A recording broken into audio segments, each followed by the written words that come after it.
Uniform civil code को लेकर विवाद बढ़ता जा रहा है। All India Muslim personal law board, Jamiat Ulama Hind, तमाम मुस्लिम संगठन यूनिफॉर्म सिविल कोड का विरोध कर रहे हैं। लेकिन आज इस मुद्दे पर प्रधानमंत्री नरेंद्र मोदी का बयान आया है। ज्यादा बातचीत के लिए हमारे साथ हैं जमीयत उलमा हिंद के सेक्रेटरी नियाज अहमद फारूकी साहब। प्रधानमंत्री कह रहे हैं कि एक देश में दो कानून नहीं हो सकते, यूनिफॉर्म सिविल कोड की वकालत कर रहे हैं। तो बाकी सारे कानून जो है वो एक देश में इतनी सारी स्टेट बनाई हुई हैं, तो इंडिया के फेडरल स्ट्रक्चर का क्या होगा? और फिर तो ये सब अलग अलग स्टेट की जरूरत ही नहीं है, पूरे देश को एक ही होना चाहिए। और सारे हिंदू, मुसलमान, सिख, ईसाई, ये सब अलग अलग क्यों रिलीजन? तो सबका एक ही रिलीजन होना चाहिए। तो ये कोई बात जो है मुझे लॉजिकल नहीं समझ में आती। अगर उनके पास कोई तत्व है तो रखना चाहिए।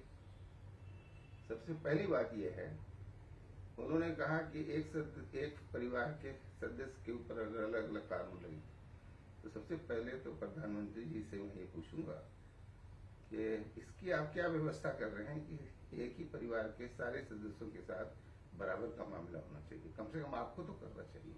आप जब बोल रहे हैं उसमें तो आपको इस बात का ध्यान रखना चाहिए कि आप एक कम्युनिटी को स्पेसिफिकली आपने अपने इस बयान के अंदर भी टारगेट किया है। गलत बात है।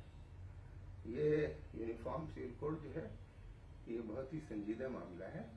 सिर्फ मुसलमानों का नहीं, आपने मुसलमानों को खासतौर से इसमें नाम लेकर टारगेट किया, ये बहुत गलत बात है। तो मैं तो सबसे पहले ये कहूंगा कि पहले अपने धर्म का पालन करिए। आप सबके साथ बराबर का व्यवहार होना चाहिए। सुप्रीम कोर्ट का आपने हवाला दिया, सुप्रीम कोर्ट ने हेट स्पीचेस के बारे में क्या कहा है वो आपको नहीं समझ में आ रही है। प्रधानमंत्री ये कह रहे हैं कि यूनिफॉर्म सिविल कोड को लेकर सुप्रीम कोर्ट लगातार सरकार से कह रहा है कि आप इसको लागू कीजिए।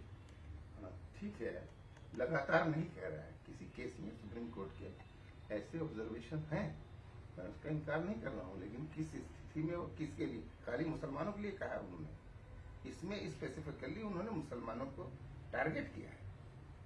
तो ये अगर यूनिफॉर्म सिविल कोड अगर आप सबके साथ बराबरी का मामला करें और सबको एक नजर से देखें, तो सब लोग जो है, अभी तो यही है कि सब लोग ये डर रहे हैं कि उनके साथ इंसाफ नहीं होगा। यही सबसे बड़ा सवाल है कि आया सबके साथ इंसाफ करेंगे आप, तो आपके ऊपर एतमाद किया जाए। आपने तो वो लाइन ले ली है कि आपने एतमाद की गुंजाइश ही खत्म कर दी। फिर प्रधानमंत्री ने ये कहा कि जो लोग विरोध कर रहे हैं यूनिफॉर्म सिविल कोड का, वो सिर्फ मुसलमानों का वोट चाहते हैं। अगर ऐसा नहीं है तो मुसलमान आखिर विकास के मामले में, तरक्की के मामले में, एजुकेशन के मामले में क्यों पिछड़े हैं? ये इसके लिए अगर यूनिफॉर्म सिविल कोड की वजह से मुसलमान पिछड़े हुए हों तो उसके लिए कुछ लॉजिक होगी। ये यूनिफॉर्म सिविल, अब मैं आपको बताता हूँ कि जो हमारे इस्लामिक लॉ में जो औरतों को मिला हुआ है उसे मोदी जी ने रोक रखा है।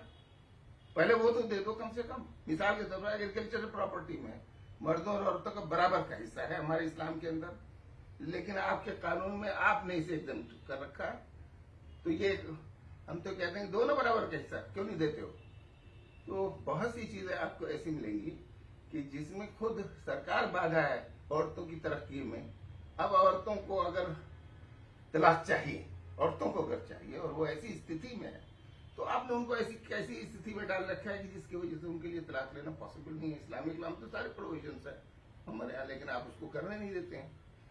तो अपनी जिम्मेदारी को दूसरे के सर पे डालना और ये कहना कि मुसलमानों के पिछड़ेपन का सबब जो है वो यूनिफॉर्म सिविल कोड है, तो ये तो आप पूरी तरह से मिसलीड कर रहे हैं।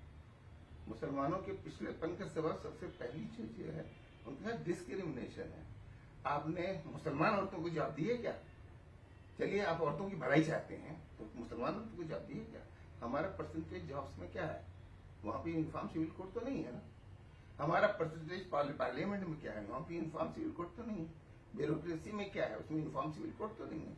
एजुकेशन में क्या है? उसमें यूनिफॉर्म सिविल कोड तो नहीं है। फारूकी साहब, इसमें क्या गलत है कि सभी लोगों के लिए, हर हिंदुस्तानी शहरी के लिए, सिटीजन के लिए एक ही तरह का कानून हो, सब बराबर हो, सबके साथ इंसाफ हो?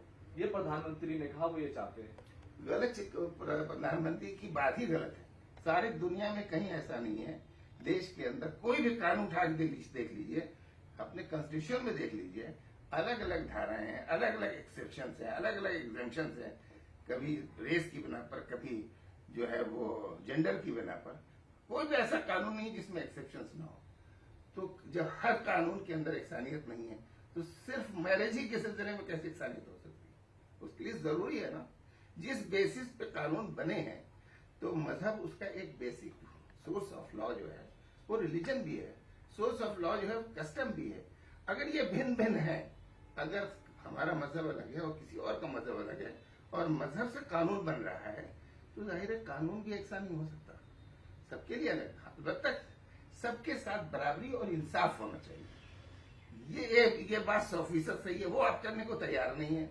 आप चूंकि डिस्क्रिमिनेशन कर रहे हैं, खुद आपके अपने स्टेटमेंट में बता रहा हूं कि आपने, ये तो सबकी प्रॉब्लम है ना कि भाई ट्राइबल्स के लिए अलग अलग कानून है, हिंदू लॉ के अंदर अलग अलग कानून है, नॉर्थ और साउथ में फर्क है, स्टेट टू स्टेट फर्क है, ट्राइबल्स के लिए अलग है।